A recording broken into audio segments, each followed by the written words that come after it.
Hello, Spell Squad. This is the free live magic Q&A tea party with Madame Pamita that meets up every Sunday at 5 p.m. Pacific, 6 p.m. Mountain, 7 p.m. Central, and 8 p.m. Eastern.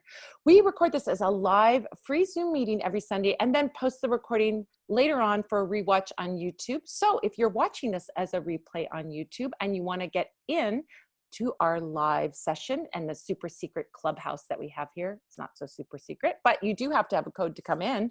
And to do that, you have to go to spellsquad.com to sign up. You'll get on the Spell Squad, you'll get the link to join us, and then you can join us every week. The link stays the same. You can put it on your calendar, and every Sunday we have some spectacular guests. And I think we have the most spectacular this week is just Delta Work, which I'm so excited to ask Delta a million questions.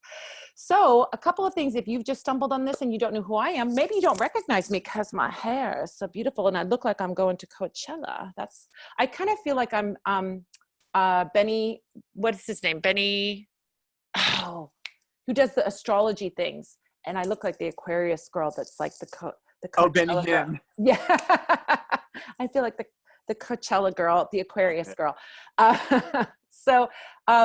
Anyway, if you don't recognize who I am, I'm Madame Pamita, and you can find me at parlorofwonders.com. You can find all kinds of things over there, including tons of free instructional things about magic, about law of attraction, and all kinds of spells, tarot, divination, all kinds of information. Lots of free stuff over there, plus my store, and plus me. You can get a reading with me, so you can check that out over there. I've got a couple of announcements before we get started with our interview. The first one is set your alarms for 12 noon Pacific time tomorrow, because at 12 noon on August 3rd, reservations open up for the New Moon Heart Service. And the New Moon Heart Service is for a legendary fame spell. We've got a new moon in Leo and a sun in Leo, and that is the perfect time to do any spell of fame. So if you want to get in on that, you got to reserve your spot, get your spot, reserve your spot, buy a space in that service. And you can do that tomorrow at 12 o'clock noon. And that's August 3rd, 12 o'clock noon, this Pacific time. So that's 1 o'clock Mountain Time, 2 p.m. Central, 3 p.m. Eastern. Each month I do a different spell aligned with the astrology of that new moon and that sun. And this month is Leo coming up in August. So we have this beautiful, beautiful fame spell that we're going to do. You can use it for promoting yourself, promoting a project, promoting a business, promoting someone else that you love or care about, a loved one. So you can do it for any of those, and you can check it out by going to parlorofwonders.com, checking out services, and going to New Moon Heart Service. The other big announcement I have is that I am starting a series of workshops starting in September. I'm going to be doing what I call First Sundays workshops. First Sunday workshops, maybe I should call it with a singular. First Sunday workshops. And beginning September 6th, the first Sunday workshop, I'm going to be doing a workshop at this time. So instead of having the Q&A, we're going to have a workshop on that day. If you want to get in on the workshop, you have to purchase a ticket. It's $40 for a seat in the workshop. It's going to be a 90-minute workshop. And this September 6th one, is going to be about petition papers, how to make all kinds of different petition papers. What are petition papers used for? How can you use them? Can you use them as a spell in themselves? The answer is yes, you can.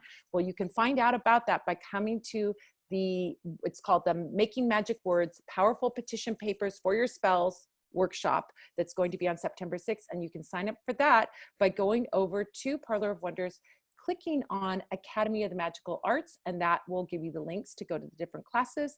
Or you can go over to the Q&A section where it says got questions, and you can go over to the Q&A, and you'll see on the Q&A calendar that we're having the first Sundays are going to be the paid workshops, and then the rest of the Sundays will be the regular Q&A schedule.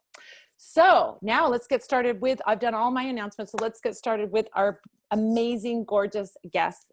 Our guest this week is the ever so enchanting, ever so magical, you just carry your magic with you wherever you go, the ever so magical Delta Work.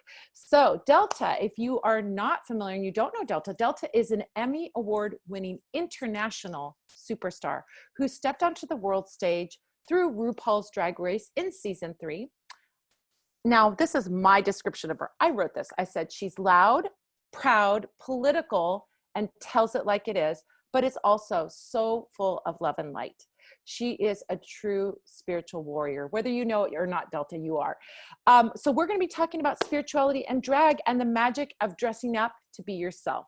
So Delta, welcome. I am so, so happy to have you. Thank you. I'm very grateful for that that intro, and I will be sure to Venmo you the $50 that is required for the beautiful words that you said, which are probably maybe 80 to 85% not true. No, I'm kidding. I appreciate it. It feels good. It feels good. You know, it's always weird when you hear somebody else say something about you, and I think there's this built-in thing in some of our brains to be self-effacing when you hear something positive, to go, oh, let me say that that's not true, because I don't want people to think I'm being arrogant, or to have people think that I kiss my own ass or something. But it's when it's coming from somebody who I feel like means it. It means so much. So I do appreciate that. It's really nice to hear. Well, I mean, I have gotten, of course, I've gotten to know, well, I have to first tell everybody the story of how we met, because I think it's such a hilarious story. So the story of how we met, and then I'm going to talk about how I got to know you, and what your work and all that you do after that. But so we have to go back to Madame Ozma. So Ozma hosts an amazing witches ball every October. And it's a fundraiser in Long Beach, which is, down the hill from me. I'm in Santa Monica, so I just go down to Long Beach. No big deal. It's in LA area. So every year, Madame Ozma has hosted this fabulous witches ball as a fundraiser for the Trans Lifeline. So I think at the very first one, she contacted me and she said, hey, would you be willing to donate something to the raffle? And I said, sure, I'll make a gift basket and I'll throw in a gift certificate and some, tarot cards and a candle and this and that. And I made a nice little gift basket. And then I think she or, a friend or somebody came by and picked it up at the shop. Well, every year she was having that witches ball right on the weekend before Halloween. Well, for tarot readers, the weekend before Halloween is like Christmas Eve for the guys that dress up like Santa Claus. It's the most hectic time of the year. So I'd always go she'd always invite me, do you want to come down? You can have fun. It's super fun party. It's this big witches ball. And I'd be like, I'm working. Well, this past Halloween, she made it the first weekend in October. And I'm like, she's like, hey, I'm having it again. Do you want to donate a basket? I said, not only will I donate a basket, I'll come down and do readings. And she's like, I can't afford to hire you to do readings. I go, no. I'm going to come down and volunteer to do readings, and I'll collect tips from people getting the readings, and we'll donate all those tips to the Trans Lifeline. So we'll raise some more money having this extra little fun thing there, just because I love you, Ozma, and I love everything that you do. And I support, the Trans Lifeline and saving lives and all of this. So I want to come do this. So I was down there, this party, and, I'm sitting at my little table. I'm in my witch's outfit. I'm, having fun. I'm doing readings. And this very handsome man sits down at my table and says, I'd like a reading. And I look at him and I'm like, I know him. How do I know him? Is he a friend of mine? Do I know him? Is he a friend of a friend? Did I meet him at a party? I feel like I know this guy. So I said to him, I know you. How do I know you though? Do I know you through music? Like I was thinking I'm a musician, so maybe I know you through the music world. And he goes, well, I do drag. And I go, well, maybe. And he goes, my name is Delta. And I go, oh, that's how I know you, because I lived with you as I was watching RuPaul's Drag Race season 3. Of course I know you. You don't know me. But I thought that story just cracked me up, because I was sure that I knew you from I didn't put two and two together because you weren't Delta Work. You were Gabrielle, you weren't Delta. So it was but we see you in both your guy drag and your girl drag on the show. So I had seen you there, but I didn't make an association. So it was just a delight. And so then when I met you, I did a reading for you, and it was just amazing. And it was just love at first sight, So much fun. Since then, I've started following you on, Instagram, on your Instagram, which you're very active on Instagram. And as I got to know you through Instagram and what you project, I fell even more in love with you, because I see that you are outspoken, but there's a lot of outspoken drag queens who say a lot of things. There's some that are very aggressive, I would say. And then there's ones that are, there's just all different personalities, right? But your personality is something that I just find so delicious, which is somebody who is not afraid to speak out, afraid to speak their truth, but also is someone who is kind, you know? Oh, well, Um, thank you. and I had booked, I don't know if you remember this, but I had booked you to do a cameo. So one other thing that Delta Oh, does yeah. is that she does cameos. And if you don't know about Cameo, it's like you can hire somebody to send a message to a friend, or, they can be like a fun message like happy retirement, or, happy birthday, or I'm sorry you had a bad day, or whatever. But you can hire a celebrity to do a little video for you, right? Under a minute.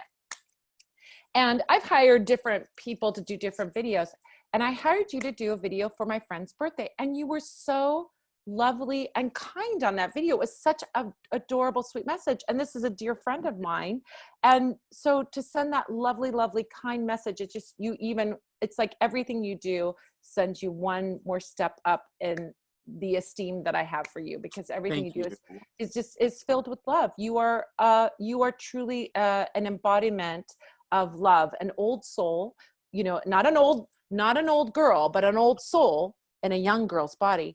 But but you show up in a way that is so I think you really embody that loving presence, which is what you see in an old soul person, So Thank you. that's a bunch of me blabbing. So I want to ask all about you. So I want to ask you a little bit about how you got started in drag, just so to give people a kind of perspective, because probably people know you from RuPaul's Drag Race, but they don't know the before story and they don't know the after story of that, so.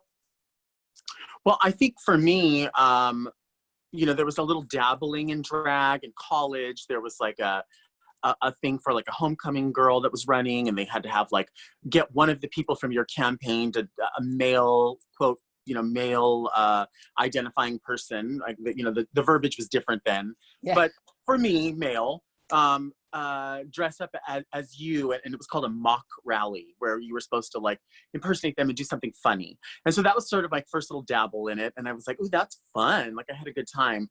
But it wasn't until I started going to gay clubs, and I think it was probably on Halloween, which was sort of for anyone that has never done drag. Halloween sort of gives you that, if you're afraid of telling someone, I want to get in drag and go out, Halloween is sort of a bit of a doorway and a crutch to go, well, it's not a big deal. I don't have to talk about who I am personally because I'm just in a costume.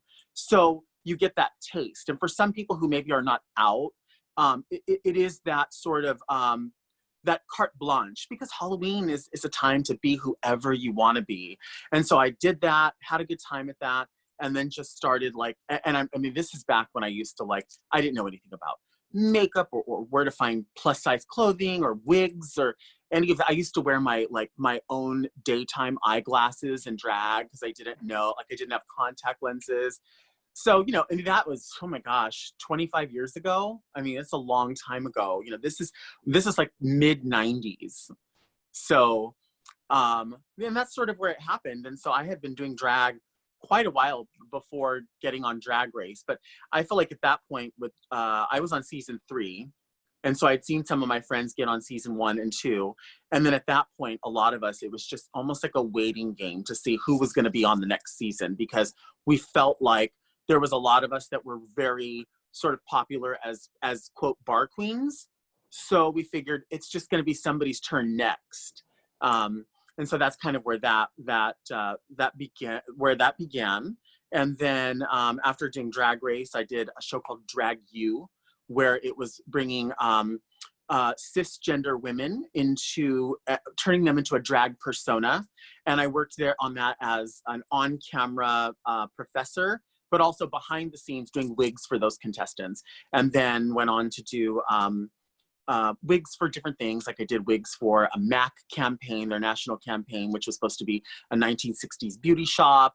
And that, I think the drag played into that, because they were like, oh, we see that you wear this kind of stuff, so you must have some knowledge of where to get it. And then they realize, oh, you know how to do that. And then there's been other small things I've had people in the industry reach out to me because they're putting someone in drag for a movie role or a TV role. So I've been hired to come in.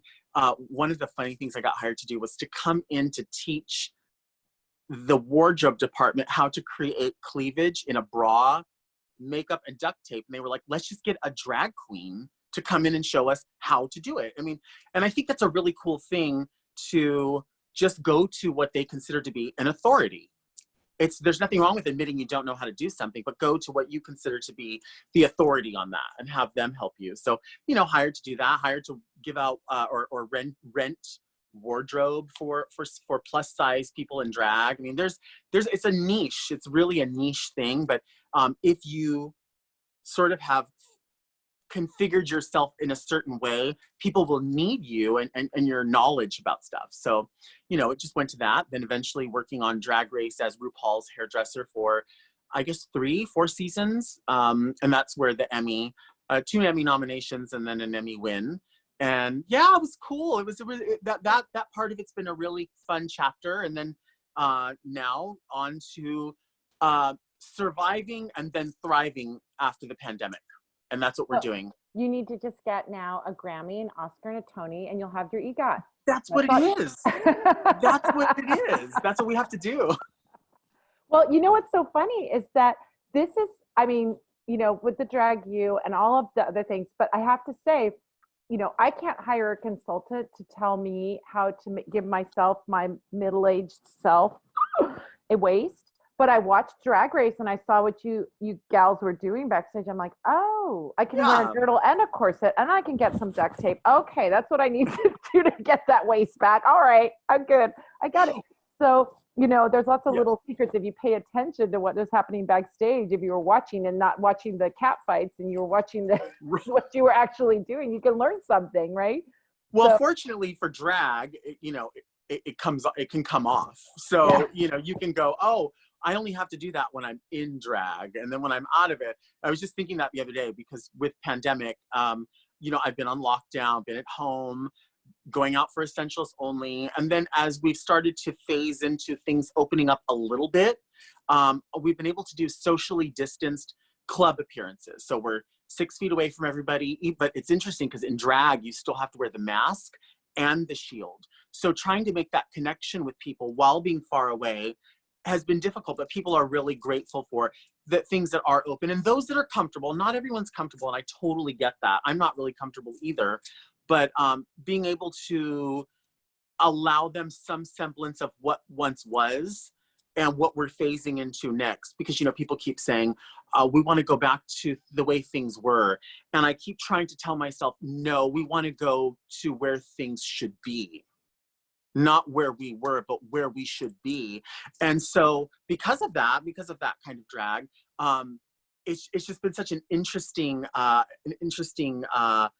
sort of test in patience and humility, and so, but we can, when I did that, I realized, oh my gosh, it's been like 4 months since I've been in a pair of pumps. How do I walk in pumps? How do I cram my fat foot into a size 11 high heel and comport myself around, of course, outside now in 98-degree weather, and pretend like, oh, I'm so glamorous and I feel wonderful, when you're like, I don't want to get COVID, and I don't want my fucking ankles. I don't want my ankles to break, I know, it's like there isn't, and I think that you're an Aquarian or a Libra. I can't remember. I'm an Aquarius. Mm-hmm. Oh, see, you're perfect for this. Aquarians are perfect for this kind of situation because they're forward thinkers. How do we think expansively? Not how do we go back to the old way of being, but how do we look forward to an adaptation of the future? So right. I think that Aquarians are going to be the ones always leading the way in everything. Mm. But I think that in the essence of like something like entertainment, the Aquarians are going to be the ones that are thinking creatively and coming up with new ideas, and you're going to thrive. I love that. But I have to say something. My pandemic has been buying caftans. Oh, the best. A caftan, honestly, a caftan and a big pair of earrings. And you're actually doing more than most because you have a wig on. If I had my option, I have my caftans made with matching turbans. I Oh, don't even want hair. I just want earrings and this, and then let everything just flow away. exactly. Just, I'm channeling my inner mahogany, my inner oh, Mrs. yes. Roper. I am all about the cafeteria. Those are the best references right there. Those are the best references. You're getting glamour all the way around, comfort all the way around. I love that. And in I'm any all angle, you'll look good. I know. And then, but it's very funny because I have a little kitten and she loves the tassels on the caftans. They all have tassels on them. And she goes, like, pulls my clothes off of me trying to get those tassels. But yeah, that's what it's all about. So Yeah. have I worn a high heel? Hell no. I haven't even bought shoes. Why buy shoes? Who's going out? But I buy caftans because I'm going to be lounging around at home. Yes. So, one of the things I want to talk about before we get into questions, and we do have some questions. I love that. Awesome. When I think about, I look at everything through a certain lens, and one of the lenses that I look through things is like, what's the spirit? Speaking of my tassel thief, here she is. Oh, what's her name? Her name is Ozma. Oh I my named gosh, I named yes. her after Ozma and Ozma. Ozma, the character, and Ozma, my witch friend, who's going to be on the show. Is she a drunk and a mess like our Ozma? She's got her own Instagram where she's doing her stories and saying, "I'll take a shot of tequila if you send me some money." I have love to say Ozma. just real quick. I know we talked about Ozma. Ozma's on here. Ozma's here. I saw her. And the thing is, I don't know if people know this, but our connection too, as well with Ozma, is that Ozma is in the drag world. We have drag families, and Ozma's my drag daughter. And so we became connected even before we had really done drag together. We just became connected many, many years ago. And Ozma has been, especially when I left Drag Race, and you get an onslaught of love and hate. And Ozma has been this warrior who has been on the forefront of sort of, my only way of putting it is protecting my dignity on social media. When people would come say negative and horrible things, Ozma always shoots from the heart, for sure. And of course, sometimes we make mistakes when we do that. We always say, oh, if you're gonna, work from your heart, but take your head with you, whatever. But Ozma lives dangerously. And I love that, and I fear for that as well, and she knows that. But she is such a warrior, and to this day knows so much about my mind that a lot of my friends don't know. And she knows what it is that makes me happy and what it is that could break me in a second. And I mean this, Madame Pamita. She knows what it is that will set me off in a way that will internalize so many things, and I can't, and I just won't. I don't know if it's an astrological thing or a sign thing, but there's just certain things where I'll just start and I'll just fixate on it. And she knows, like she helps me out of that, and she lets me know, like, look, let's just move on from it. I don't know. I know I'm probably trying to analyze something that I don't understand, but I do know that Ozma does carry my heart in a bit of a box. And knows how to protect it. She really does. And she's a damn mess, but Ozma really, honestly, and I'm so proud of her because especially during the pandemic, she just really has maybe gone to the store twice, but has spent so much time fundraising and being aware, and it's something, it's awesome. Anyway, off topic, but not off topic, because we're going to have Ozma on the show, and so you're giving the prelude to her coming on. But I think of that, how that it's so interesting, like the drag world can be, it's kind of a little bit like, I come from the music world too, I'm a musician, and sometimes you're in situations where people can be very competitive and mean, and then other times you have such loving support of, like, you really feel a close bond with other bands, or and then other bands can be mean and awful and terrible and demeaning. Oh, you're only girls, and whatever. So there's always I feel like that is really happens in the drag world, probably times a million, because it's very competitive. And people can think, just, I think that when we look at somebody who, I'm getting into a very spiritual thing right now, but if you look at somebody who's attacking another person, like out of the blue coming after you, that person is attacking because they don't feel good about themselves. You know that saying, when you point a finger at someone else, you're pointing three back at yourself. And Right. really, it's that judgment that we need to all work on and all overcome. You know, it's like, how can we be Sure. more understanding or more compassionate toward other people? And I see that loving compassion come out of you, and I see it definitely amazingly come out of Ozma, who's an amazing fundraiser for so many Right. people, and you know, always thinking of others. I think of this is a very high level spirituality, when you're conscious and aware, and you're not just thinking about yourself, but you're thinking about others, and you're thinking about issues, and you're outspoken and doing all that you do. I think it's so important. I also think this is a very interesting, this is one of the things that I wanted to talk about, is that we've seen witches being very trending very much in like the popular culture, which is, I think some people look at it as a negative. I look at it as a positive. I like the more the merrier. You know, it's like, I'm happy that this alternate version of spirituality, which is very self-empowering, is coming up in the forefront. And we're also seeing that spirituality coming up in, I think, in the drag community. We're seeing drag queens identifying as witches, or sharing their spiritual life in a way that I think is also expressing that empowerment. You know, one of the Mhm. acronyms for witch is woman in total control of herself, right? And what is drag but that, right? I mean, what is drag Yeah. but that? It is expressing the strength of women as a cis woman, a cis female, looking at that role model of a drag queen. It's like, I want to feel that good about myself. I want to feel that strong. You know, Right. I think there's something about it that we as cis females get, that is very empowering to see drag. Sure. So as you watch what is your take on like drag and spirituality? I mean, I'm so curious, and to find out what Well, you you know, think for about that. myself, I feel like I feel like there's so many kinds of drag, and especially now, there's been, because of partially because of shows like Dragula and RuPaul's Drag Race, there's been a light that's shining on so many different kinds of drag. It's not just female impersonation or celebrity impersonation. It can be about showing beauty through things that are scary, or perceived as scary, or doing things that are political. I mean, you know, it's been said that just getting in drag is a political statement in itself.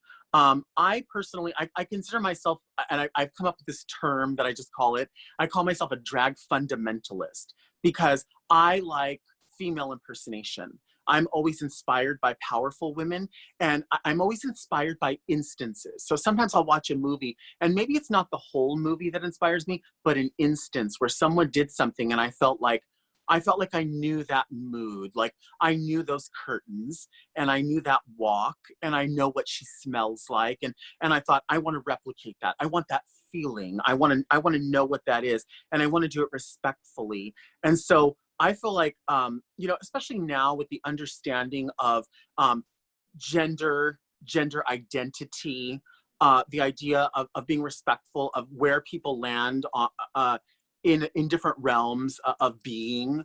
And again, I don't know the proper terminology, but I do know that that there, for myself, I definitely know that there is for sure a strike in some sort of duality. So I feel like there's a feminine force and a masculine force. And, you know, I have this conversation with my friend Raja all the time. Raja won the season of Drag Race Yeah. I was on. And we always say, with no disrespect or intended, and if we are disrespecting people, we'd like to know how we cannot disrespect people. But we've said, I feel like there's so much femininity within each of us two specifically, that if we had that, almost as if we had to live fully presenting as women all the time, we probably could just do that and not feel as though we were being robbed of something. And if we couldn't do drag anymore, we probably could do that too. Like, there's just a way, I feel like there is such an extreme amount of both.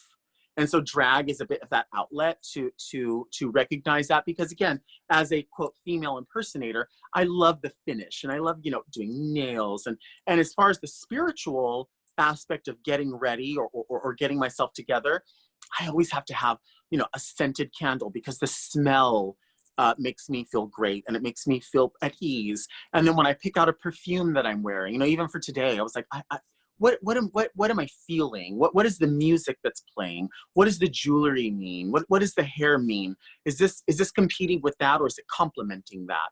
And I feel like in a way, the smells and the sight or the seeing of it is in a way spiritual for me. I don't know if that makes any sense, It but it's how does. I feel. The sounds, you know, the jangling of this puts me at ease. The jingle. Yeah, well, you know what? It's interesting because I think without knowing it, you're hitting on something that is very fundamental to magic, and people don't talk about it, which is that perfume. When we use perfume, we're using something that has, yes, it may have some artificial fragrances in it, but most perfumes have some natural component in it. And Mm. those herbs and oils and things that are in it are actually, they have a vibration and an energy that supports certain magical outcomes. So something like tonka bean, which is used in perfumery, it is an amazing scent. It is something that we use for love or for wishes or for attraction. And Okay. so then when you're putting on your perfume, you can just be putting on a fragrance, but you can also, but I think you are subconsciously putting on that perfume with an intention. And when you put on that perfume with an intention, you have support for your intention. So whether Wow, the that's intention, interesting. yeah, so whether the intention is, I'm going to go out and have a great show tonight, or I'm going to meet someone new, or I'm going to wow them on this thing, whatever it is, or I'm going to make a bunch of money, you can put that intention into your, as you're applying your perfume, as you're putting on your clothing, as you're putting on these things that are very symbolic to you. We can get very deep into the symbolism of things. I mean, you know, Yes. certain crystals have certain, you know, associations and certain powers and things like that. But even without knowing, this is something that I tell people, like, if you cannot screw magic up. You can either do, if you screw it up, you're just going to be at point zero where you were before you did anything. You're not going to go into something negative. So if you say, well, gosh, I don't know what's in this perfume, I don't know what herbs are in this perfume, you don't need to know what herbs are in the perfume, because if you put it on yourself and you use that scent to empower your intention, it's going to give a boost to whatever your intention is. And I'm sure you're intentional before you go out on stage, before any performer is intentional.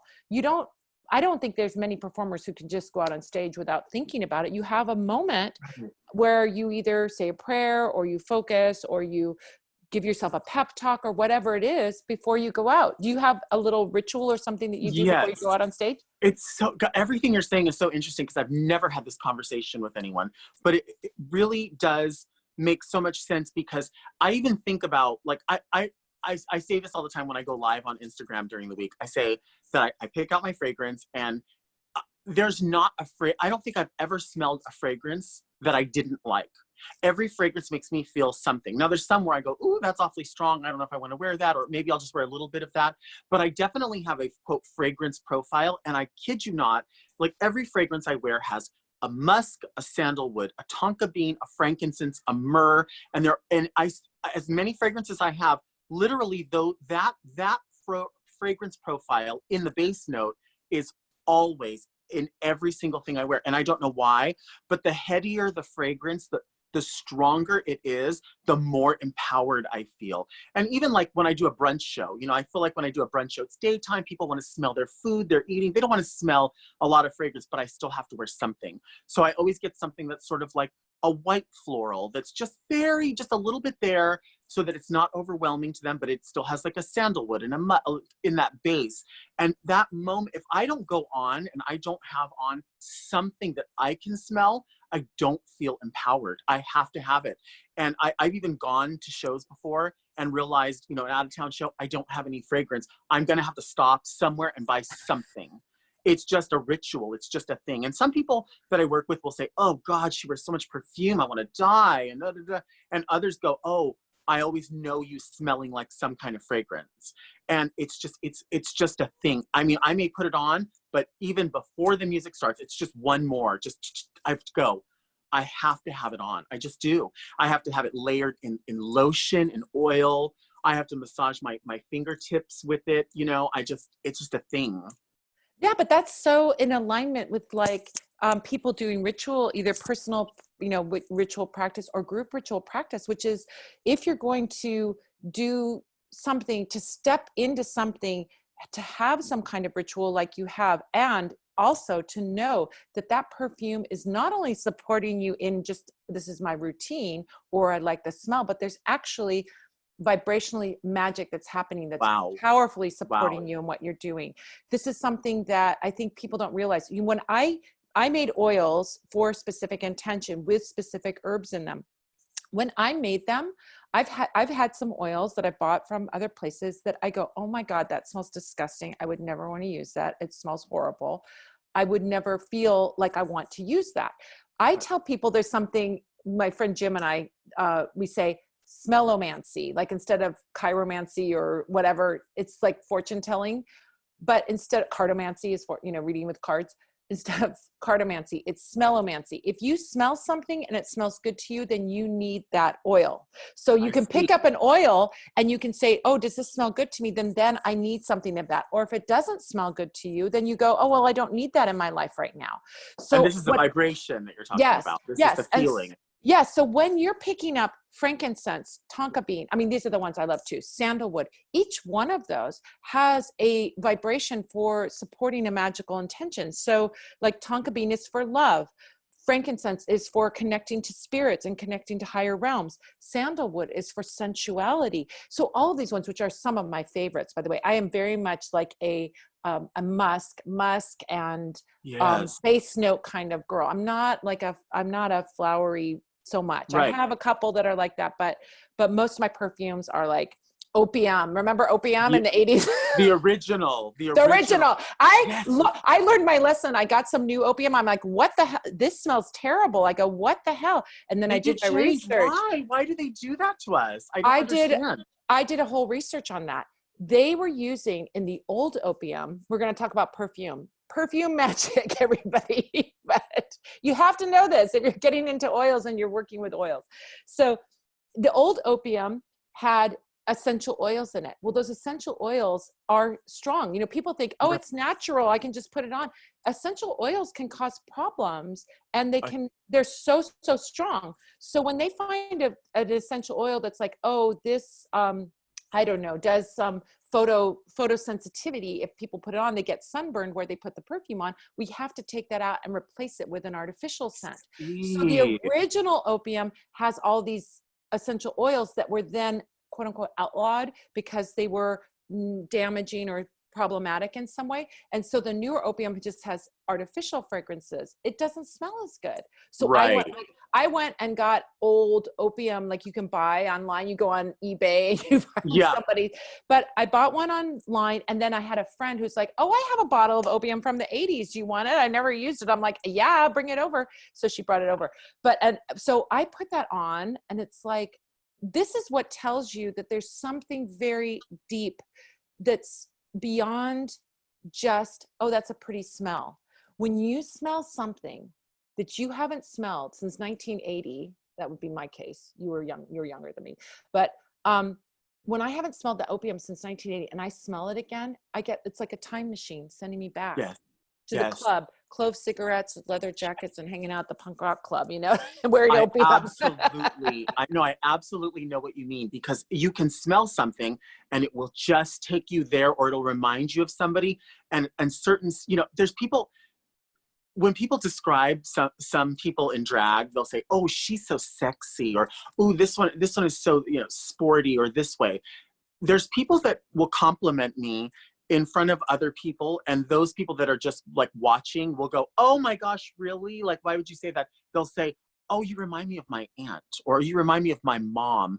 And people will go, oh, that's so funny. And I'll think, that is such a compliment, because those people, if they're bringing you comfort, or the memory of them reminds you of something, that makes me feel great, because why wouldn't I want to give people that. You know what I mean? Like, Delta, I think it's another other thing completely, which is I think you are so loving. Your energy is so loving.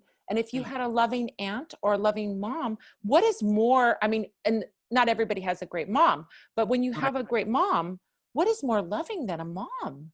right. Can you come up with anything more? I don't think there's anything more loving than a mom. So when someone says, you remind me of my mom, you're like my mom, or some people say to me, you're like my spiritual mommy. And I'm like, that's great. I'm loving that because that means that, that you're feeling love from me. And that's what I really think that they're getting from you. Maybe that's the smell. Maybe you have that, maybe you're wearing that 80s opium and their mom wore 80s opium. Right, You know right. what I mean?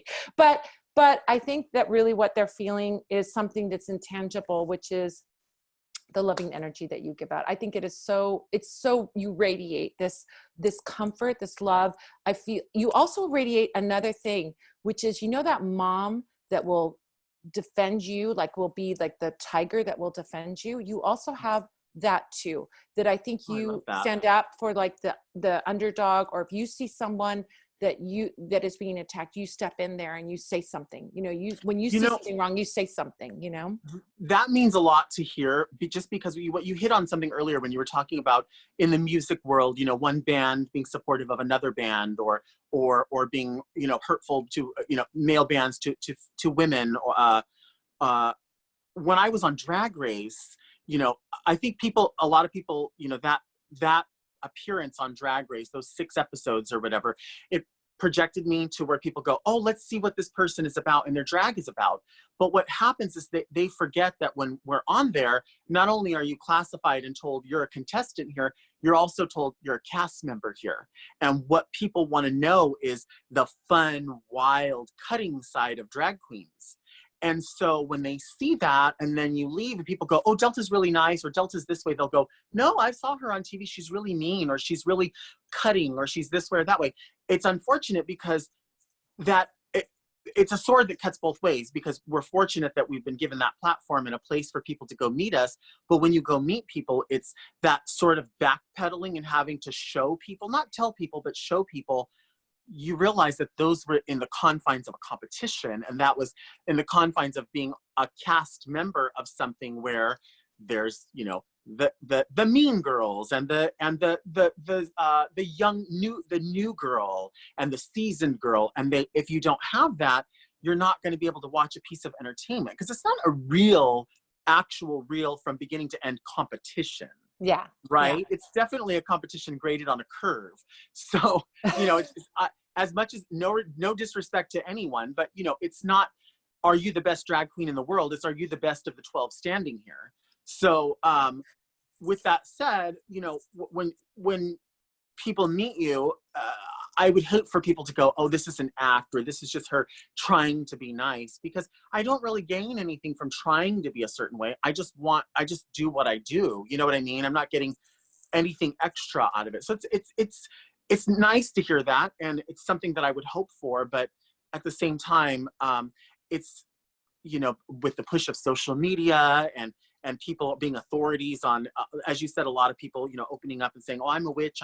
And I would hope for the people that are seasoned and really open their minds to learning and saying, I'm a witch evolving into different understandings and different respects, and for people just to jump on board and go, no, I know what my astrological sign is, so therefore I am a witch. And, Yeah. you know, I think, well, maybe they are, but maybe it's like a beginning phase, and knowing the difference between being a beginner, an amateur, intermediate, seasoned, I suppose.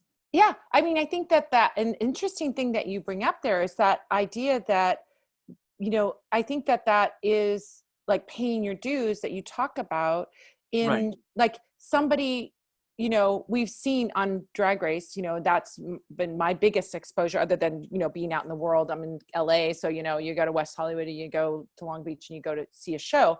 But I went back to the Queen Mary back in the 80s. You remember the Queen Mary? Love. That was all, it was all Cher impersonations all day.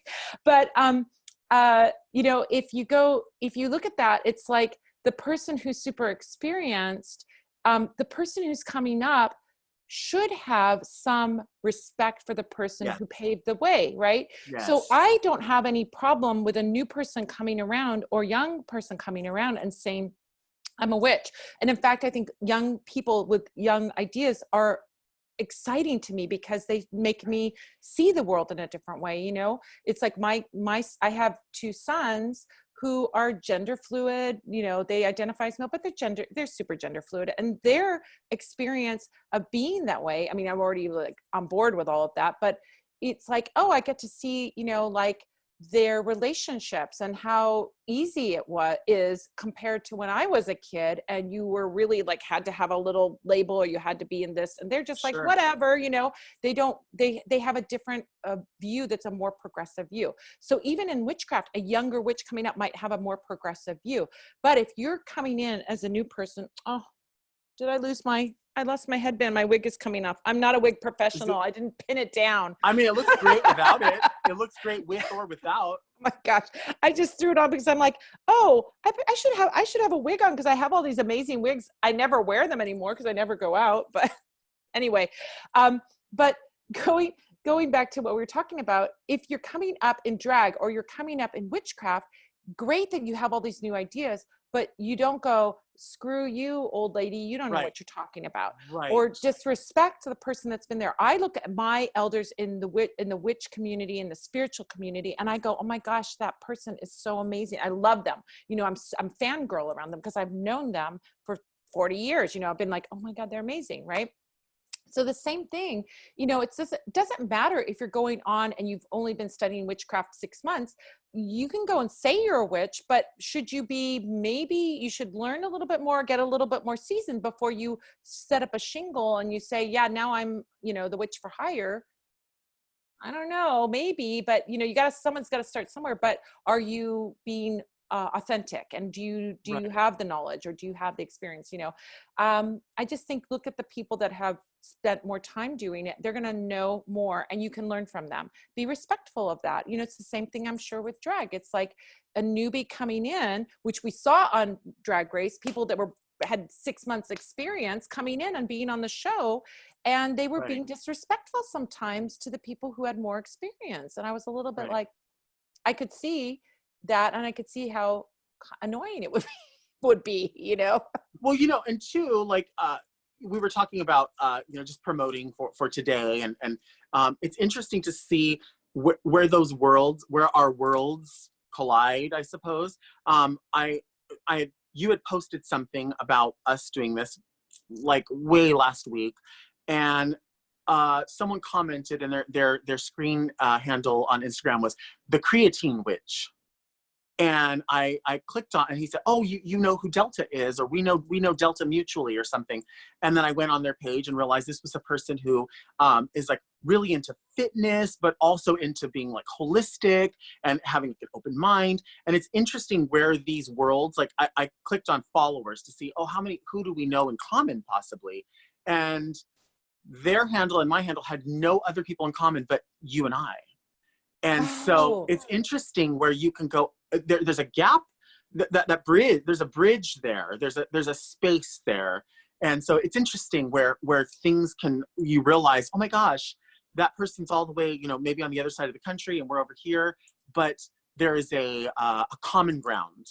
And you have provided that, you know, you've provided that by having this discussion alone. You know, you bring up the idea of drag and what I do and how that's just part of it. But you know, when we met at the Halloween, around Halloween at the fundraiser, my mind was just so open to thinking like, I'm so curious about, I've always been curious about past lives. I mean, it literally is something I think about all the time.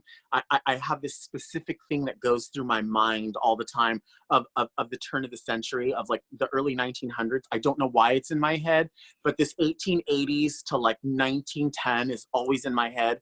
Maybe means nothing. It's just could be a fashion thing that I love, but that's always in my head. Past lives is always in my head. And when I was talking to you, it was my first time ever having a tarot reading or ever speaking with somebody who had this in the forefront. And I was just like, I need to know more. I need to hear this. I need to like be open to everything you said. And was interesting because you never said, this is the absolute, this is exactly what I'm telling you is exactly how you have to feel. None of that came from you. Everything that came from you was this is what the cards, what this type of card says. It could mean, it could be interpreted myriad ways. It could be many things. It could be an absolute, or it could be just a suggestion. And that's what's so interesting about this, is there's so many doors. There's so many doors to so many parts of your brain that can be opened. And I'm just so curious about it. And when I look at you, when I see your posts and stuff, I just think to myself, like, wow, what more can I learn about myself? Or I haven't even, the door's just barely open. I mean, I've only heard, we chatted for half an hour. So much more, I know that you know so much, and so many people know so much. Ozma knows so much in different ways, everyone.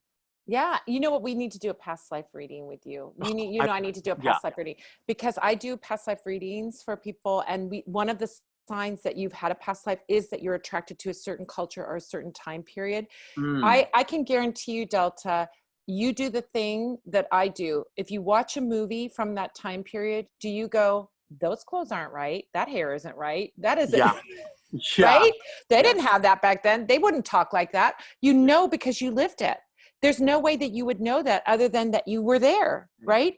And you sit there, and like, one of the ones that drove me crazy was Dangerous Liaisons, that 80s movie, I think it was, right? And Dangerous Liaisons, I'm watching, I'm like, the hair's all wrong. The hair is not done right. It was done like 80s version of Marie Antoinette. Right. And I'm like, that's not what the people's hair was like. That's not accurate. Like, I'm watching the movie, I can't even enjoy the movie because I'm watching it and going like, that's not what they did. That's not how they, so yeah. So, I'm sure if you're watching a turn of the century thing and you're looking at it, you're probably going like, that's good, but that's off, Like, there's literally a point where, like, at Halloween time, we do lots of like Halloween numbers, obviously. And I've always done this Lizzie Borden mix that I made myself. And I bought costumes, and then my partner made me a costume. And every year all I want to do is put on this Victorian black dress and these little vintage earrings. And I want this hair that I wear. And I feel so comfortable in that I've even joked and said, I should just have variations of this dress made, and regardless of what number I'm doing, I should always be dressed like this, and have people go, why is she dressed like that? This has nothing to do with that. But for some reason, I feel so pleased when I wear that. I feel so like I don't have to talk about I don't have to explain why I'm wearing anything. I feel like you either take this for what it is, or you don't. And I'm not going to explain why I'm wearing it. I just have to wear it. I have to wear it. Yeah, it's amazing. It's amazing. I think that there's something very powerful in dressing in something. And this is the thing that I think drag shows us, how powerful clothing is. How powerful clothing is. We don't really have that awareness or think about it. It is powerful whether we pay attention to it or not. But what drag shows us is the power of the things that we put on our body, the makeup that we put on our face. So if it has power, we can empower it with something. You can have that Victorian outfit that you feel empowered in that outfit, or you feel strong, or you feel elegant, or you feel confident, or whatever it is that you feel. I don't think it's just that it's reminiscent. I think the actual articles of clothing have energy to them, and they have power. And so they make you feel, because it is reminiscent of your past life, it makes you feel a way that you were probably a powerful woman at that time. If it makes you feel powerful, why would it make someone, why would it make you feel a certain way? There's something there's something in it. And I think that there's something in makeup, there's something in wigs, there's something in dressing up, which is why if you go back to Neolithic times, Paleolithic times, Mesolithic times, prehistory, the shamans dressed in clothing that was a particular clothing that was the shaman's clothing, this was something they would dress in, masks that were looking like birds or animals. They would dress in clothing that was special, sacred clothing. There's something in that, there's power in it. And that's what we're discovering. And I think drag is opening the door to that. I think more than anything else, fashion and drag are opening those doors of us understanding. I think fashion people understand it, and drag people are fashion people. Most are. you know. I love it. I'm sure there's a drag person that doesn't care, a drag person, a drag queen. It could be drag person. I'm sure there's a drag person that doesn't care about clothes. Is there one? Do we know one? Is there one that doesn't care about fashion? There has, I mean, I don't think so. I don't know. We'll have to find out. We'll get letters and messages from people about drag queens. I know there's plenty of drag queens that are lazy and have realized that, you know, that's interesting too. There's a lot of drag entertainers that you know, are projected higher and given a bigger platform because people see them as you know, having a catchphrase because of social media, having a catchphrase or having a certain look. And, you know, when I talk about being a drag fundamentalist or whatever, I feel like whether I'm in or out of drag, I still have the same opinions and I still I don't really change my voice per se. And I don't feel like I create a character, but I do feel like the drag is a bit of armor and it is a bit of a presence. And I do feel like maybe there's more flourish when I talk or this or that or the other, but I feel like I'm the same person. I don't feel like it's a completely and totally different character. So I was talking with some friends about how there are some drag queens that will say like, oh, my drag character, when I'm in drag, and they speak only in third person. And, you know, if that's how they get through it, that's fine. But I always feel like then I just couldn't do that because I wouldn't feel as authentic. I do feel like my drag is just an extension of me. I feel like this is me.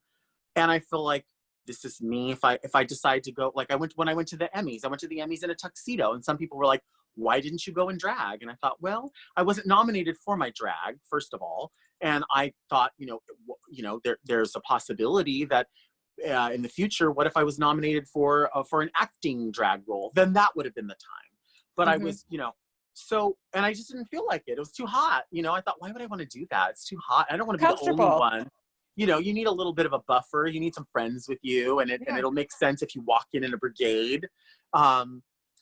So yeah, I just there are some drag queens that are you know projected to a bit of a higher esteem or standing because they have these catchphrases or whatever. And the reality is they don't really want to do drag. They don't really like drag. They know it's a doorway just to get some sort of recognition or fame.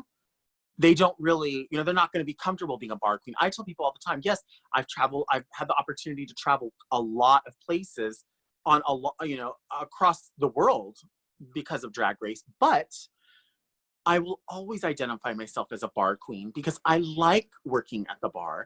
I like going places where people who day in and day out do their thing and they're like, let's just go have a drink and get our mind off of it. And they're like, oh, there's Delta. Oh, cool. Or there's so-and-so. That's cool. I like that. And I'm not saying that I don't deserve a bigger platform as well.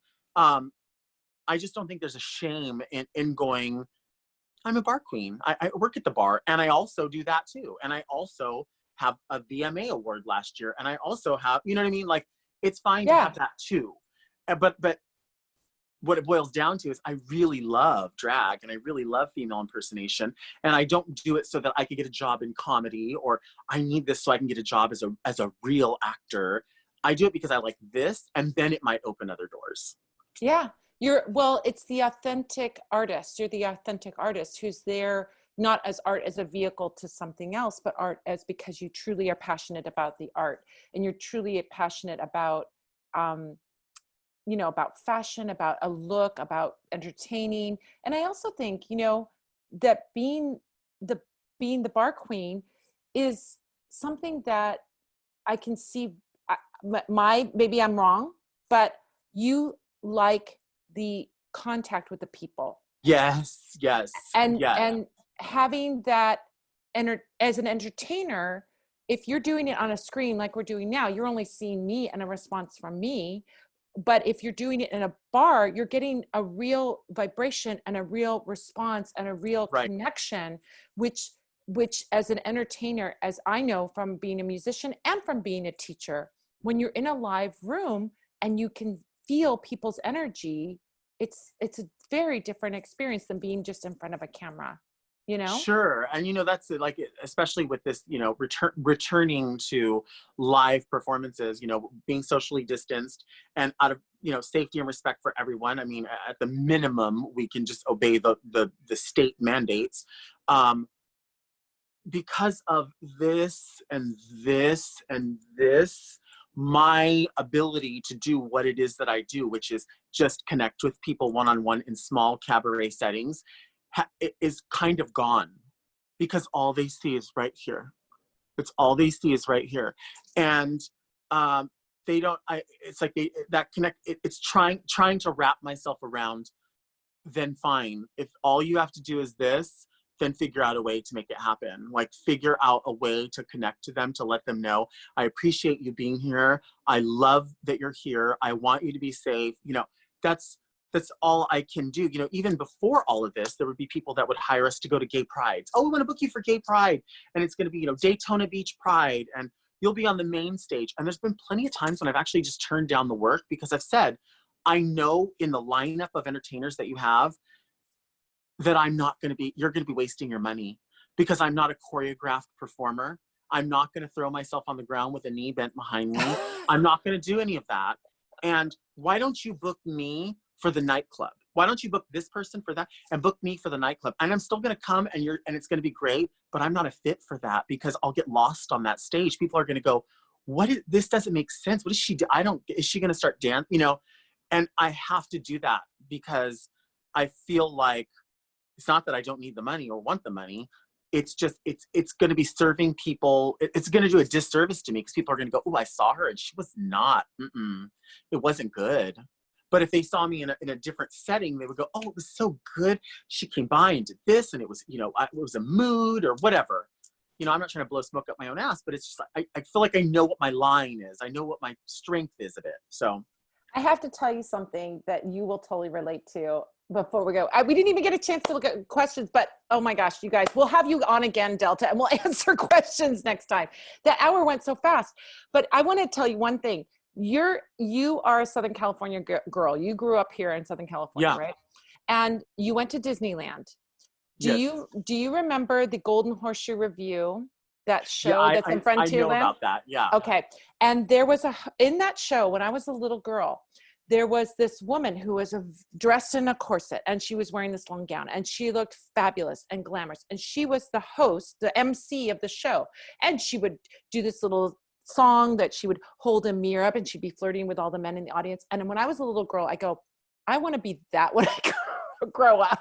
Like, I want to be that. But that cabaret, it's that cabaret thing, which is that she's going around this little cabaret. For those of you who don't know, in Disneyland, they have this little frontier cowboy bar saloon with not go-go dancers, can dancers. And, they have jokes, a comedian come out and this and that and the other. But they have this woman, and she is coming out, and she is the hostess of the, she looked fabulous. She looked like Mae West, big picture hat and a fabulous outfit, and looked amazing. And I go, that's what I want to do. And as a result, I've been in bands that play at little venues, right? I've played big shows, but at big shows, you're right. You're absolutely right. You're like, oh my gosh, you don't feel a connection.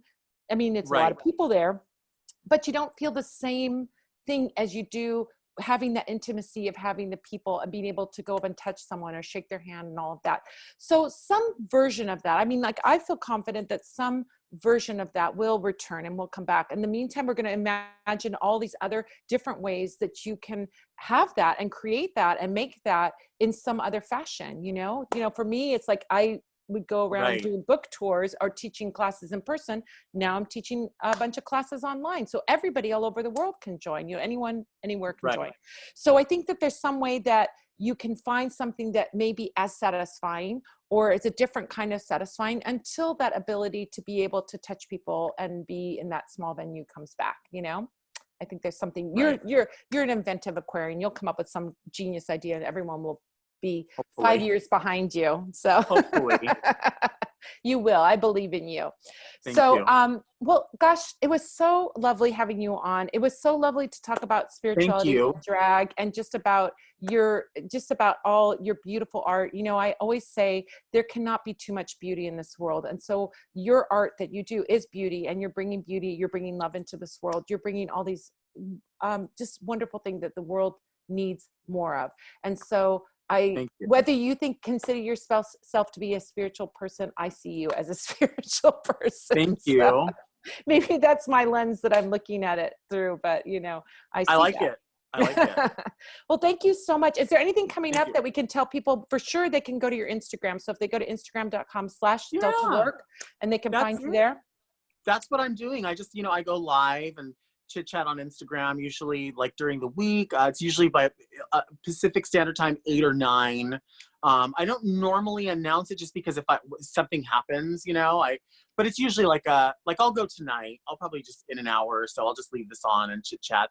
And if there's no real thing that I talk about other than what's going on, and what it ends up turning into is like an old, like 90s AOL chat room. That's what it just, because people are in there talking to each other.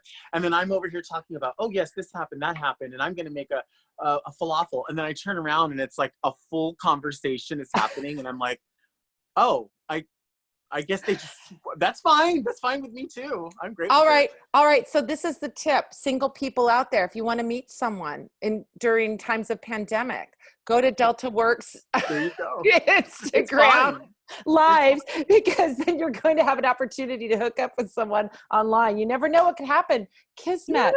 Everything. Well, thank you so much for being on here. I'm sorry my wig wasn't up to the standard. My wig is a $10 wig that took 3 months to come from China, so you get what you pay for. I think it looks great. And actually, I feel like if you really had your hair that color, you could pull that color off. Well, you're pulling it off now. No, I wish I could have it this color. My hair is like a kind of magenta and purple right now underneath all of this, but this is a good color, isn't it? Should I do it, you guys? Should do it for real. It's going to mean bleaching my hair. I don't know. Do I want to do that? I have a lot of white hair though. Maybe I can do it. I don't know. It means going to the hairdresser. We can't go to the hairdresser. What am I thinking? Okay. It's a plan for the future.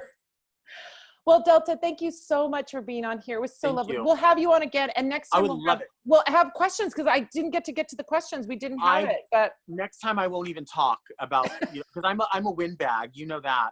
Next time I'll just answer the questions. I would love that. I would love to return the second you want me. I'm here.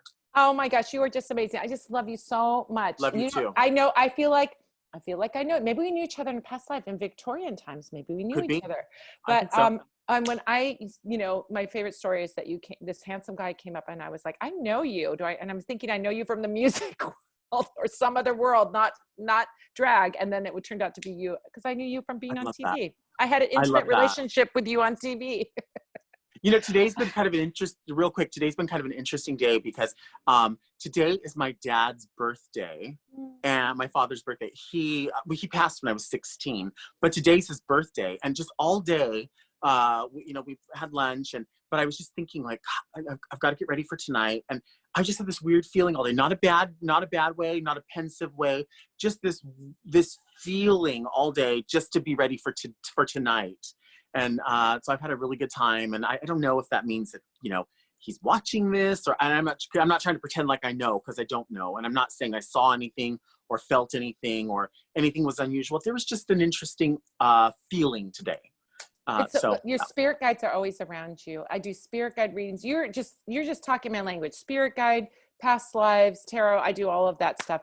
And your dad is in your spirit guide council. He's there with you. He's there all the time. But just because his birthday, he's probably on the front of your mind and you're feeling his presence more. Yeah. Yeah. So beautiful. So beautiful. Thank you. Thank you for bringing so much light into the world for everyone. And thank you for bringing your light here and sharing it with the Spell Squad and everyone here. Thank you guys for being here. You can find Delta on Instagram, also on Cameo. We should promote that too. Oh yeah. Because if you want Delta, who will make you an amazingly kind and thoughtful message, because I bought some Cameos and people sometimes are just phoning it in. I mean, they could not. Yeah, they are not. They're just like, reading the thing, basically. But your Cameo was like thoughtful, caring. You were creative. You really worked hard. Thanks. So you can check out Delta on Cameo and buy a Cameo of Delta to send to your friends. I mean, she's got time to do a fabulous Cameo for you. I'm just sitting here. She'll do a fabulous Cameo for you, and they're not expensive, and you can send your friend wherever they are in this world. Maybe someone needs cheering up. Maybe someone has a birthday. Maybe someone has a thing. You can send a Cameo to them. I'm just giving a little plug. I should be your manager. I should be your manager. You should. I need one. I've always needed a good one.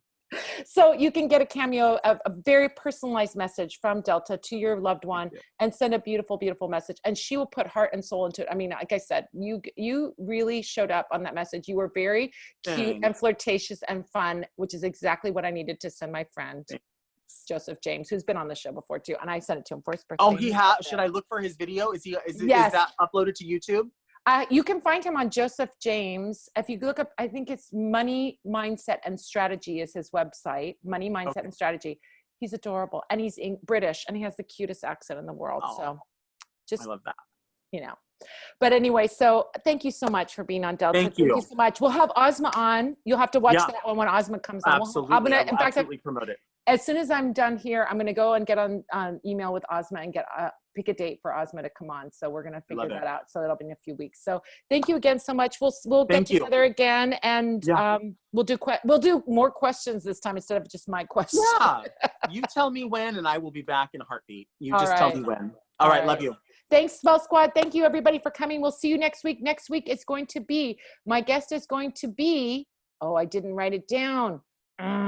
Hold on just 1 second, guys. I'll tell you who my guest is going to be. You know, there's always something that is not prepared. Surprise guest. It's a surprise guest. No, my guest is going to be, I think it's Gwendolyn, but let me make sure. I'm pretty sure it's her. Hold on.